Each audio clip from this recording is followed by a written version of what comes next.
progressive Jane Addams took a slightly different view. She co-founded a settlement house in the slums of Chicago, a grassroots approach to solving neighborhood problems. Hull House and other settlement houses provided a kind of community center where neighbors, especially immigrants, could gather to learn English, obtain medical help, and learn to solve their own problems. So how did Jane Addams come to create Hull House?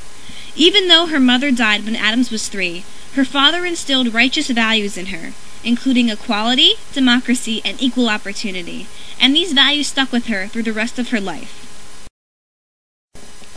As was the custom for middle-class young ladies at the time, 23-year-old Jane Addams traveled to Europe. While she was in Spain, she had an epiphany while watching a bullfight. She realized the bullfight was parallel to the social system, that the poor would be exploited so that she could live in luxury. In reaction of her epiphany, and to the visits of some London slums, Addams returned to the U.S. with the vision of a place where the poor could gain opportunity.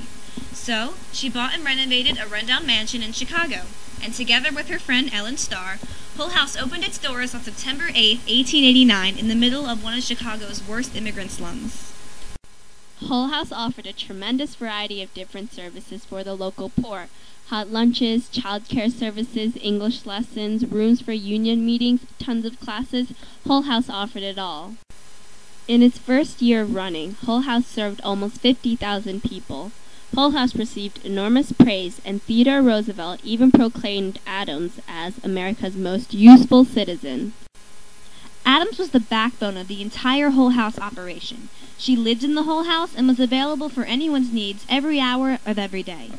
In addition to providing amenities for the poor, Hull House provided an essential meeting place for women's reformers, who Addams worked tirelessly with to confront issues such as child labor and women's suffrage. As one of the country's first settlement houses, Hull House and its progressive founder, Jane Addams, jump-started the country's willingness to care for the poor. In Mary Kittredge's biography of Addams, she concludes with, "Perhaps Addams' most principal legacy is the lesson of her life. She demonstrated that one woman could make a difference, not only in her own community and during her own lifetime, but in many cities and for many years into the future."